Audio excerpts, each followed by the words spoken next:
அனைவருக்கும் வணக்கம். வைஷாலி அப்படின்ற ஒரு நடிகைங்க, நிறைய சீரியல் எல்லாம் நடிச்சிருக்காங்க. அந்த நடிகை வந்துட்டு பார்த்தீங்கன்னா சமீபத்தில் தாவேக்காவுடைய வல்கர் வாரியர்ஸ் இருக்கானுங்க இல்லையா, அவனுங்களால தாக்குதலுக்குள்ளாகி இருக்காங்க சமூக வலைத்தளங்கள். என்ன விவகாரம் அப்படின்னு பார்த்தீங்கன்னா, அந்த பெண்மணி வந்துட்டு சமீபத்தில் ஒரு காணொளி போட்டிருக்காங்க. அந்த காணொளி தான் இப்போ பிரச்சனையே. அந்த காணொலியில் என்ன சொல்கிறாங்கன்னு பார்த்தீங்கன்னா, அவங்க வந்துட்டு தேர்தலில் விஜய் அவர்கள் ஜெயிச்சு சிஎம் ஆன டைம்லலாம் வந்து பார்த்தீங்களா எங்கள் அண்ணன் சிஎம் ஆகிட்டாரு, ஃபஸ்ட்டு கையெழுத்தே பார்த்தீங்களா 200 யூனிட் ஃப்ரீ அப்படின்லாம் ஒரு காணொலி போட்டிருந்தாங்க. இந்த காணொலியை நான் தான் போட்டேன், ஆனால் இன்றைக்கி நானே அதனால் அனுபவிக்கிறேன். 200 யூனிட் ஃப்ரீன்னு வீடியோ போட்டதே நான் தான், ஆனால் நிறைய கரண்ட் பில் கட்ட வேண்டிய நிலைமை ஆயிடுச்சு ஃப்ரெண்ட்ஸ் அப்படின்னு சொல்லிட்டு ஒரு காணொலி போட்டிருக்காங்க. அந்த காணொலியை போட்டதும் அணில் குஞ்சுகளுக்கு பொறுக்கவே முடியல.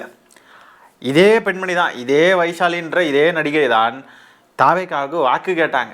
அவங்களுக்கு ஒரு குழந்தை இருக்குது, அந்த குழந்தையுடைய கழுத்தில் வந்து தாவேக்கா கொடியெல்லாம் போட்டு டிவிக்கே உங்கள் விஜய் உயிர் என்ன வேறேண்ணா அப்படின்லாம் பாட்டு போட்டு ரீல்ஸ் போட்டது இதே பெண்மணி தான். தாவேக்காவுக்கு வாக்கு கேட்டாங்க. இன்றைக்கி அதே பெண்மணி ஒரு சின்ன விமர்சனம், அவங்க அண்ணன் ஆட்சியில் நடக்கக்கூடிய தவறு, அதை அவங்களே பாதிக்கப்படுறாங்க அப்படின்றதுனால அவங்க அந்த காணொலியை போடுறாங்க. உடனே இந்த கல்ட்டு மனநிலையில் இருக்கக்கூடிய அணில் குஞ்சுகளால் பொறுத்துக்க முடியாமல் அந்த பெண்மணியை போய் அப்யூஸ் பண்ணி ஆபாசமாக மீம்ஸ்லாம் போட்டு ஆபாசமான மெசேஜஸ், கொலை மிரட்டல், அது இதுன்னு கேவலமாக செயல்பட்டுக்கிட்டு இருக்காங்க. முதல்ல அந்த பெண்மணி போட்ட வீடியோவை நம்ம பார்ப்போம், வாருங்கள் ஃப்ரெண்ட்ஸ். பாத்தீங்கல்ல, எங்க தளபதி எங்க அண்ணனோட முதல் கையெழுத்து என்னது, 200 யூனிட் டிவி ஃப்ரீ. இப்ப நீங்க எல்லாரும் என்ன இந்த வீடியோவை நான் தான் ஃபர்ஸ்ட் அப்லோட் பண்ணேன், அதுக்கு முதல்ல நான் சாரி கேட்கிறேன். ஆல்மோஸ்ட் 2-3 மந்த்ஸா நம்ம சாமானிய மக்களுக்கு அவங்களோட இபி பில் அவ்வளோ அதிகமா வந்துட்டே இருக்கு. எனக்கும் இதே நிலைமை தான். அண்ட் டிவிக்கே கரண்ட் பில் விஷயத்துல சொன்ன மாதிரி இப்போ வரைக்கும் ப்ராக்டிக்கலா அந்த மாதிரி எதுவுமே நடக்கவே இல்லை. இப்படியே போச்சுன்னா மக்களோட வாழ்வாதாரம் ரொம்பவே கஷ்டமா போயிடும். அண்ட் நீங்க அந்த 200 யூனிட்ஸ் ஃப்ரீன்னு சொன்னதை எடுத்துட்டு இதுக்கு முன்னாடி கரண்ட் பில் எப்படி வந்ததோ அதே மாதிரி நார்மலா கொடுத்தாலே மக்கள் எல்லாருக்குமே ரொம்பவே ஹெல்ப்ஃபுல்லா இருக்கும். அண்ட் இப்படியே போச்சுன்னா கவர்மெண்ட் மேல இருக்கிற ட்ரஸ்ட் ரொம்பவே கம்மியாயிட்டே வரும். தாவேக்க அரசாங்கத்துக்கு அறிவுரை தான் கூறுறாங்க, விமர்சனம் கூட இல்லை, அறிவுரை. ஐயா சாமியலா, நீங்கள் என்னமோ பண்ண போய் எங்கள் வாழ்வாதாரமே வேற மாதிரி பாதிக்கப்படுதுங்க ஐயா, கொஞ்சம் பழைய மாதிரியே கொடுங்கய்யா அப்படின்ட்டு அறிவுரை தான் அவங்க சொல்கிறாங்க. இதுக்கு வந்து இந்த பெண்மணியை போட்டு பயங்கரமாக அபியூஸ் பண்ணுறாங்க. 900K ஃபாலோவர்ஸ் வச்சுருக்காங்க, 9 லட்சம் பேர் ஃபாலோ பண்ணுறாங்க இந்த பெண்மணி. தேர்தலுக்கு முன்னாடி இந்த பெண்மணி வந்துட்டு வாக்கு கேட்டப்போ, தேர்தலுக்கு பிறகு ஜெயிச்சிட்டாரு எங்கள் அண்ணன் அப்படின்னு சொல்லிட்டு வீடியோ போட்டப்போலாம் அணில் குஞ்சுகள் ஆரவாரமாக ஜாலியாக என்ஜாய் பண்ணி இந்த வீடியோஸ் எல்லாம் ஷேர் பண்ணிக்கிட்டு இருந்தானுங்க. இன்றைக்கி ஒரு விமர்சனம் பண்ணுறாங்க. ஒரு விமர்சனம் கூட இல்லை, ஒரு கோரிக்கை, ஒரு அறிவுரை சொல்லிட்டாங்கன்ன உடனே போட்டு அப்யூஸ் பண்ணி தள்ளுறானுங்க. இதுக்கு இந்த தாவேக்காரங்க முக்கியமாக சொல்லக்கூடிய விஷயம் என்னன்னா, வழக்கம் போல் இந்த வைஷாலின்ற இந்த நடிகை வந்துட்டு திமுக கொத்தடிமை அப்படின்றானுங்க. அதுக்கு ஆதாரம் மாட்டு என்ன பண்ணுறானுங்கன்னு பாருங்கள். நம்ம திமுக தலைவர் ஸ்டாலின் அவர்கள் கூட அந்த பெண்மணியும் அவங்களுடைய கணவரும் எடுத்த புகைப்படத்தை எடுத்து வந்து போடுறானுங்க. பாருங்க, திமுக கொத்தடிமை அப்படின்னு. இவங்களெல்லாம் என்னங்க சொல்கிறது, என்னங்க பண்ணுறது? எனக்கு தெரிஞ்ச நிறைய தாவேக்க அணில் குஞ்சுகளே திமுகவுடைய தலைவர்கள் கூடலாம் ஃபோட்டோ எடுத்திருக்காங்க. அதுக்காக இப்போ அதையெல்லாம் வந்து நம்ம இப்போ வெளியிட்டோம் அப்படின்னா அவனுங்களும் திமுக கொத்தடிமைகள் ஆயிடுவானுங்களா? அது மாதிரி திமுகவை சேர்ந்த நிறைய பேரே வந்து விஜய் அவர்கள் கூட புகைப்படம் எடுத்திருக்காங்க. அதுக்காக வந்துட்டு விஜயோடைய கைகூலின்னு ஆயிருமா? அப்படியெல்லாம் கிடையாது. ஏதோ ஒரு சந்தர்ப்பத்தில் ஏதோ ஒரு சூழ்நிலையில் புகைப்படம் எடுத்திருப்பாங்க. ஏன்னா பெரிய பெரிய தலைவர்கள், செலிபிரிட்டிஸ் அப்படி இப்படின்னு இருப்போ எங்கேயாவது பார்க்குற சூழ்நிலை வருதுன்னு சொன்னாக்க சரி பக்கத்தில் நின்று ஒரு ஃபோட்டோ எடுப்பான் அப்படின்ட்டு சும்மா போய் எடுக்கிறது தான். உடனே இங்கே பாருங்க ஆதாரம், இவங்க திமுகவுடைய கொத்தடிமை, கைகூலி அப்படின்னு சொல்லிட்டு எல்லாரையும் பிராண்ட் பண்ணுறது வந்து முட்டாள்தனம். டிவிகேக்கு ஓட்டு போட்ட நிறைய பேர் இதே மாதிரி தான் ரெக்ரெட் பண்ணுறாங்க. ஓட்டு கேட்குறப்போலாம் ஜாலியாக வந்து எங்கள் அண்ணனுக்கு ஓட்டு போடுங்க, எங்கள் அண்ணன் அழகாக இருக்காரு, க்யூட்டாக இருக்காருன்னு ஓட்டு கேட்டாங்க. ஜெயிச்சப்போவும் கொண்டாடினாங்க. இன்னைக்கு தனக்குன்னு ஒரு ஆபத்து வர்றப்போ அவங்களுடைய கருத்தை வெளிப்படுத்துகிறாங்க, அவ்வளோதான். அந்த கருத்தை வெளிப்படுத்தும் போது அவங்களுக்கு இருக்கக்கூடிய ரியாக்ஷன்றது ரொம்ப மோசமாக, ரொம்ப வல்கராக, ரொம்ப ஆபாசமாக வந்து சேருது. அதே அவங்க வந்துட்டு தாவேக்காவை ஆதரித்து, விஜய் அவர்களை ஆதரித்து வீடியோஸ்லாம் போட்டப்போ அவங்கள பயங்கரமாக சப்போர்ட் பண்ணானுங்க.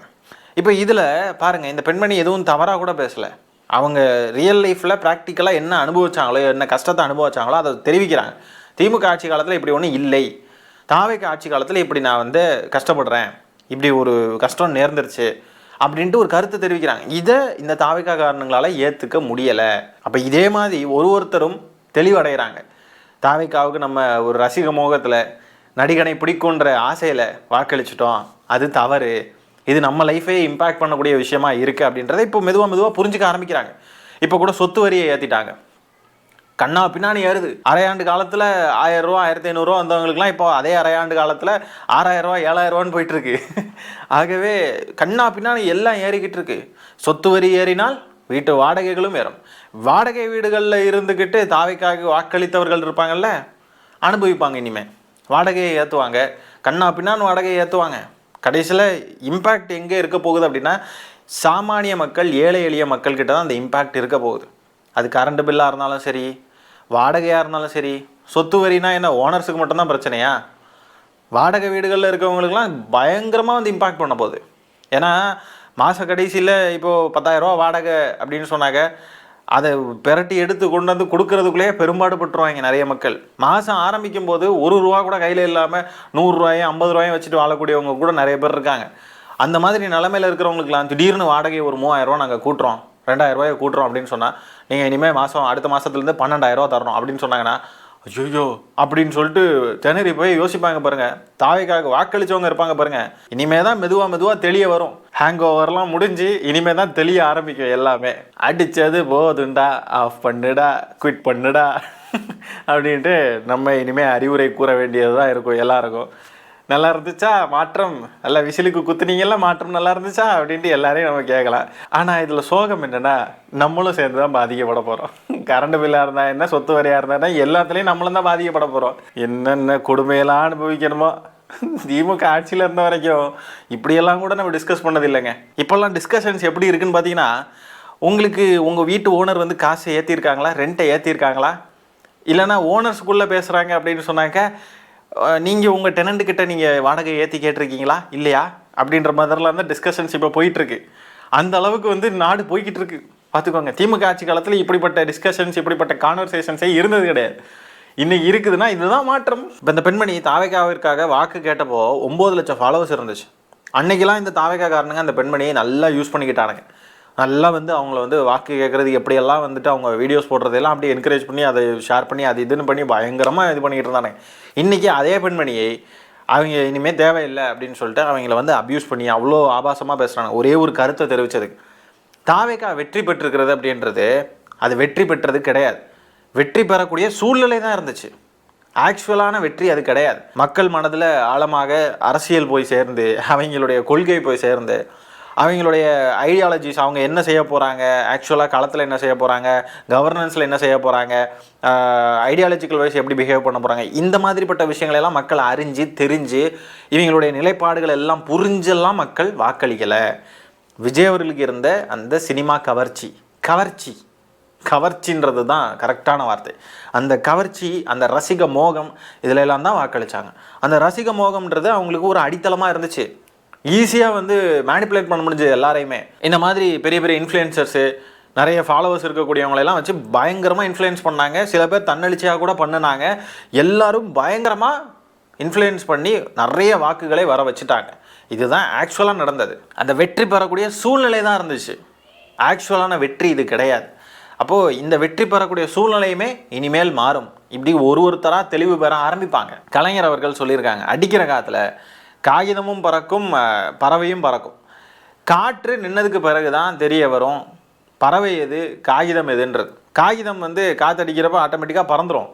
ஆனால் காற்று நின்றுச்சுன்னு சொன்னால் அதால் பறக்க முடியாது. ஆனால் பறவையால் எப்போவுமே பறந்துக்கிட்டு இருக்க முடியும். இங்கே காகிதம்ன்றது தாவேக்கா தான், பறவைன்றது திமுக. என்ன ஆனாலும் பறந்துக்கிட்டே இருக்கும். காற்று அடித்தாலும் பறக்கும், காற்று இல்லைனாலும் பறக்கும், எங்கேனாலும் பறக்க முடியும். ஆகவே இந்த வெற்றின்றது தாவேக்காவுக்கு நிலையானது கிடையாது. பொய்களையும் அவதூறுகளையும் ரசிக மோகத்தையும் ரசிக வெறியையும் கொண்டு தான் இந்த ஆட்சி அமைஞ்சிருக்கு. மற்றபடி அரசியல் கொள்கை, கவர்னன்ஸு, இவங்களுடைய நிலைப்பாடுகள், இவங்களுடைய நேர்மை, இதெல்லாம் வச்சு இந்த ஆட்சி அமையவில்லை. நேர்மைக்கும் இவங்களுக்கும் சம்மந்தமே கிடையாது. இப்போது நம்ம டான்ஜெட்கோ இருக்காங்க பாருங்கள். டான்ஜெட்கோ வந்துட்டு இந்த வைஷாலின்ற இந்த பெண்மணி வந்துட்டு போட்டிருக்கக்கூடிய காணொலிக்கு அவங்க வந்து ட்விட்டரில் ஒரு பதிவு போட்டிருக்காங்க. இந்த காணொலியில் தெரிவிக்கப்பட்டுள்ள புகார் தொடர்பாக உரிய விசாரணை மேற்கொள்வதற்காக மின்வாரிய குழுவினர் சம்பந்தப்பட்ட நபரை தொலைபேசி மூலம் தொடர்பு கொண்டு மின் இணைப்பு மற்றும் முழுமையான முகவரியை வழங்குமாறு கேட்டுக்கொண்டனர்.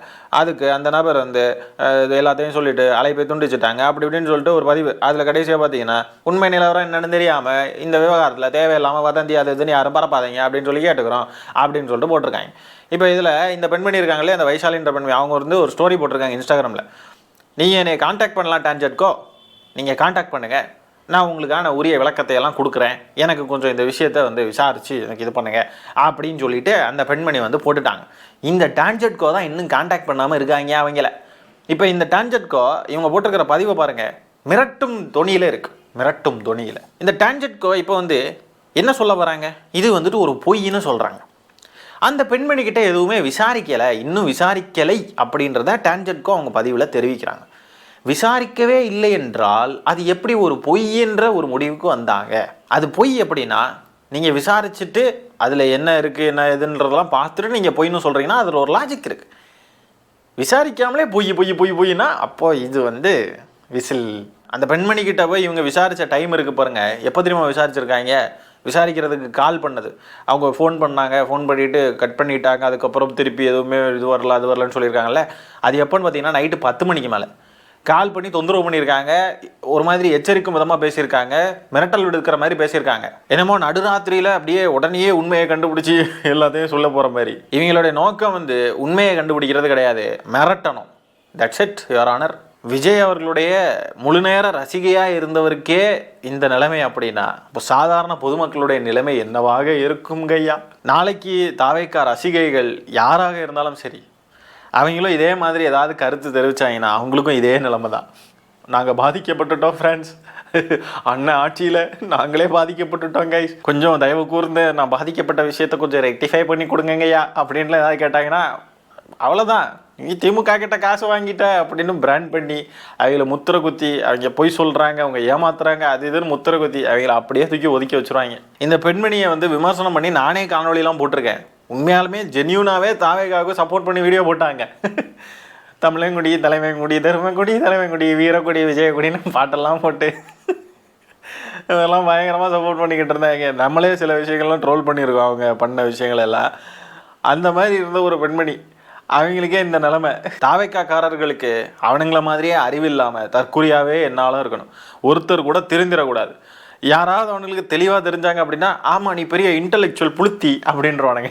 ஏன்னா அவனுங்களுக்கு அப்படி தான் தெரியும். அவனுங்களுக்கு சாதாரணமாக அரசியல் பேசினா கூட இன்டலெக்சுவலாக தான் தெரியும், ஏன்னா அவனுங்களுக்கு அவ்வளோதான் அரசியல் அறிவு. யாராவது லைட்டாக திருந்துறாங்க அப்படின்னு சொன்னாக்க, பார்த்தீங்களா திமுக கொத்தடிமை, இவங்கெல்லாம் வந்துட்டு நம்ம அண்ணனுக்கு எதிராக இருக்காங்க அப்படின்னு தான் எல்லாத்தையுமே பார்ப்பானுங்க. தற்குறிகள்ங்க, 1ஆம் நம்பர் தற்குறி கூட்டம். அவங்களுடைய குழந்தைக்கு, பச்சை குழந்தைக்கு தாவேக்காவோட துண்டை போட்டெல்லாம் வாக்கு கேட்டாங்க.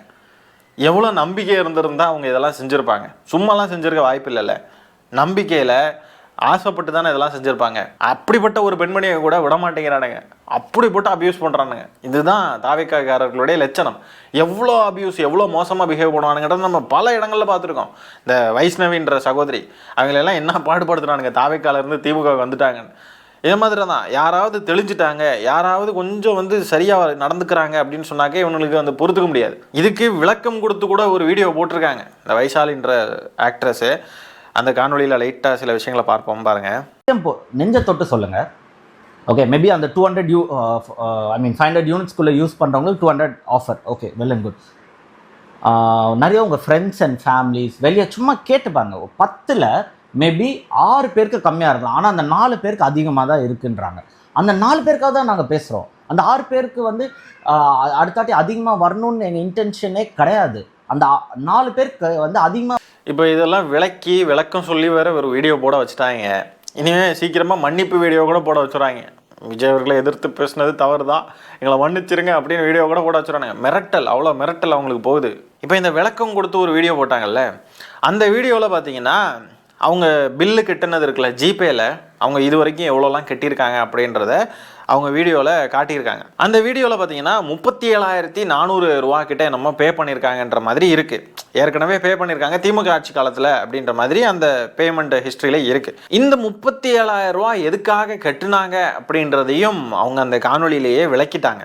சரிங்களா? இப்போது இந்த 37,000 ரூபா திமுக ஆட்சியில் கட்டியிருக்காங்க அப்படின்னு சொல்லிட்டு தாவேக்காரனுங்க அதை எடுத்து பாருங்கள், திமுக ஆட்சி காலத்தில் 37,000 ரூபா கட்டியிருக்காங்க, ஆனால் இன்றைக்கி வந்துட்டு இவங்களுக்கு கொஞ்சம் விலை ஏறிடுச்சு, கரண்ட் பில் அதிகமாக வந்துடுச்சு அப்படின்னு சொல்லிட்டு புலம்புறாங்க. அப்போ இது ஃபேக் நரேட்டிவ், இது வந்து பொய்யா பரப்புகிறாங்க அப்படின்னு சொல்லிட்டு இப்படி ஒரு பொய்யை பரப்புறானுங்க. ஆகவே முதல்ல இந்த 37,000 ரூபா எதுக்காக அவங்க கட்டுனாங்க திமுக ஆட்சி காலத்தில் அப்படின்றத அவங்களே ஒரு காணொலியில் தெரிவிச்சிருக்காங்க. அதே காணொலியில் அதை நீங்கள் பாருங்கள்.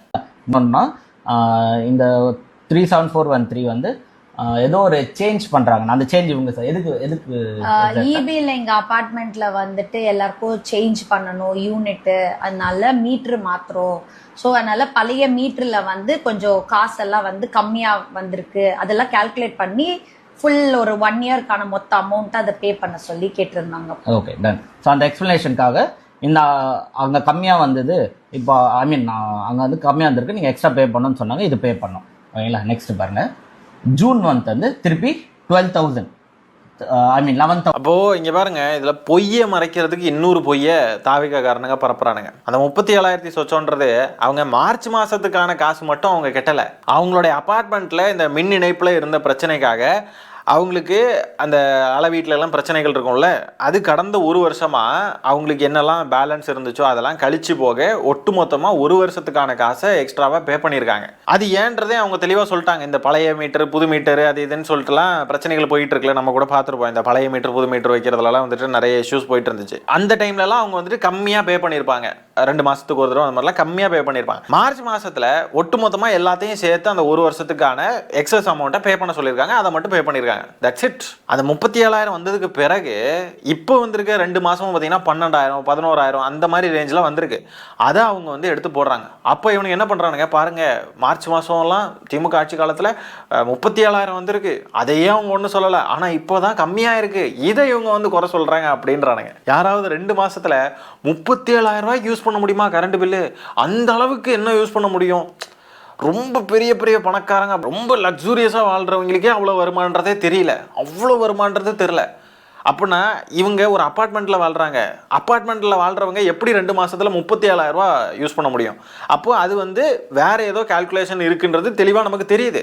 திமுக ஆட்சி காலத்தில் கண்டிப்பாக இவங்களுக்குலாம் 37,000 வந்திருக்காது. இன்னைக்கு 11,000 12,000 வந்திருக்கு, அதிகமாக இருக்குன்றது உண்மையாலுமே வந்திருக்கிறதுனால தான் அவங்க காணொலி போட்டிருக்காங்க. சும்மா எப்படி போடுவாங்க? அவங்க உண்மை இதுதான் அப்படின்னு சொல்லிட்டு ஒரு விளக்கம் கொடுக்கறதுக்காக ஒரு காணொலி போட்டிருக்காங்க. அதில் அவங்க ஆதாரத்தை காட்டியும் கூட அந்த ஆதாரத்தை வச்சு அந்த விளக்கத்தை வச்சு மீண்டும் வதந்தியை பரப்புறானுங்க. இதெல்லாம் வேற லெவலுங்க. இவனுங்கெல்லாம் பொய் பரப்புறது, நரேட்டிவ் செட் பண்ணுறதுல எல்லாம் கை தேர்ந்து இருக்கானுங்க. அவங்க இவ்வளோ தெளிவாக விளக்கம் கொடுத்துருக்காங்க. அந்த வீடியோவை அப்படியெல்லாம் ஷேர் பண்ண மாட்டேங்கிறாங்க. இப்போ விளக்கம் கொடுத்துருக்காங்கல்ல, எங்களுக்கு இந்த எக்ஸஸாக இருந்த அமௌண்ட்டை தான் நாங்கள் ஒரு வருஷம் ஃபுல்லாக சேர்த்து வச்சு பே பண்ணியிருக்கோன்ற அந்த விளக்கம் கொடுத்ததை இவனுங்க எடுத்து போடாமல் வெறும் ஸ்க்ரீன்ஷாட்டை மட்டும் எடுத்து போட்டு பாருங்கள். அவங்க விளக்கம் கொடுத்துருக்கிற வீடியோலையே அவங்க வந்துட்டு 37,000 கட்டியிருக்காங்க திமுக ஆட்சி காலத்தில் அப்படின்னு சொல்லிட்டு அவங்க போட்டிருக்காங்க. அப்போ நம்ம அண்ணன் ஆட்சியில் கம்மியாக தானே ஆயிருக்குன்னு வேறு விதமாக நரேட்டிவ் செட் பண்ணுறாங்க. அடடே டேய், மோசமான ஆளுங்கடா தாவிக அனில்ஸ். அப்போ இவனுங்க ஆக மொத்தம் உண்மையை என்றைக்குமே பேச மாட்டானுங்க அப்படின்ற முடிவோட தான் இருக்கானுங்க. விஜய் அவர்களுடைய ரசிகையாகவே இருந்து நியாயமான ஒரு கேள்வியை கேட்டால் கூட அவங்களால நிம்மதியாக இருக்க முடியாது, அவர்கள் வேட்டையாடப்படுவார்கள் என்பதை மறைமுகமாக மிரட்டுறானுங்க. ஆக்சுவலாக இருக்கக்கூடிய பிரச்சனைகளுக்கு தீர்வு காண்றது இவனுங்களுடைய எண்ணம் கிடையாது. பொய் மேல் பொய் சொல்கிறது, மூடி மூடி மறைச்சிக்கிட்டே இருக்கிறது, அடுத்தவங்க மேலேயே பிரச்சனையை டைவர்ட் பண்ணுறது, கொஞ்சம் கூட பொறுப்பேற்கிற குணம் இல்லாமல் இருப்பது, இதுதான் இவங்களுடைய நோக்கமாகவே இருக்குது.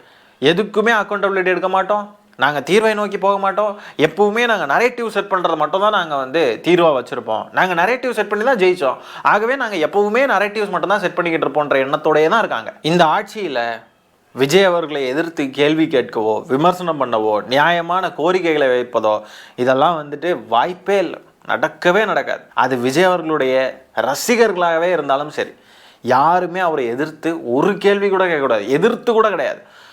அண்ணே என்னண்ணே இப்படி ஆயிடுச்சு, என்னண்ணே இப்படி சொன்னியானே, இப்படி ஆயிடுச்சானே கொஞ்சம் பார்த்து பண்ணுனே அப்படின்னு கூட கேட்கக்கூடாது, இப்படி கூட பேசக்கூடாது. இதை கூட ஏற்றுக்க முடியாது அவங்களால, அவ்வளோ இன்செக்யூராக இருக்காங்க. ஏன்னா அவங்க செட் பண்ணியிருக்கக்கூடிய நரேட்டிவ்ஸை பார்த்து பயப்படுறாங்க. இந்த மாதிரி நரேட்டிவ்ஸ் செட் பண்ணாமல் உண்மையாலுமே மக்கள் மனதை வென்று மக்களுக்காக அரசியல் செஞ்சு அதில் அந்த அரசியலில் அவங்க ப்ரூவ் பண்ணி அப்படி மக்கள்கிட்ட வாக்குகளை வென்று வந்திருந்தால் அவங்க பயப்படவே மாட்டாங்க. இந்த மாதிரி எதிரில் இருக்கக்கூடியவங்க விமர்சனம் பண்ணுறதையோ கேள்வி கேட்குறதையோ நினச்சி பயப்பட மாட்டாங்க. ஏன்னா நம்ம வந்து மக்கள் நம்பிக்கையில் நம்ம வந்திருக்கோம், மக்கள் நமக்கு வாக்களிச்சிருக்காங்க, அதை சரி பண்ணிடுவோம் அப்படின்ற ஒரு கணக்கோடு அது எல்லாத்தையுமே அப்படி அணுகுவாங்க. நாங்கள் பாருங்கள் சரி பண்ணிட்டோம் பாருங்கள் அப்படின்ட்டு கவர்மெண்ட்டே கிளைம் பண்ணோம், நாங்கள் இந்த விவகாரத்தில் இந்த பிரச்சனையை நாங்கள் சரி பண்ணிட்டோம் அப்படின்னு சொல்லிட்டு கவர்மெண்ட்டே கிளைம் பண்ணி நல்ல பேர் எடுக்கிறதுக்கு தான் ட்ரை பண்ணுவாங்க. ஆனால் இங்கே பார்த்தீங்கன்னா இந்த ஆட்சியே நரேட்டிவ்ஸால தான் செட் பண்ணி வந்திருக்குன்றப்போ அவங்களுக்கு யாராவது நம்மளை எதிர்த்து கேட்டுட்டா பயம் வருது. அதுவும் தாவேக்காவை ஆதரித்து தாவேக்காவுக்கு வாக்கு கேட்டவங்களே கேள்வி கேட்குறாங்கன்றப்போ அந்த நரேட்டிவ்ஸ் வந்து நரேட்டிவ்ஸ்னால கட்டமைஞ்ச அந்த அரண்மனை இருக்கு பாருங்க, அந்த அஸ்திவாரமே ஆடுற மாதிரி ஃபீல் ஆகுது. அதனால தான் பயப்படுறாங்க. அதனால தான் இவங்களுக்கு ரொம்ப குடைச்சல் கொடுக்குறாங்க தாவேகா சைடில் இருந்து. ஆகவே இந்த ஆட்சியின் லட்சணமும் அதை எதிர்த்து கேள்வி கேட்பவர்களே இந்த ஆட்சியாளர்கள் நடத்தும் லட்சணமும், இந்த தாவேகா வல்கர் வாரியர்ஸ் செய்யக்கூடிய செயல்களும் வந்துட்டு எந்த லட்சணத்தில் இருக்குன்றதை நம்ம பார்த்துக்கிட்டு தான் இருக்கோம். இதையெல்லாம் பற்றின உங்களுடைய கருத்துக்களை கமெண்ட்ஸில் பதிவு பண்ணுங்கள். இந்த காணொலியை நான் இத்துடன் நிறைவு செய்து கொள்கிறேன். நன்றி, வணக்கம்.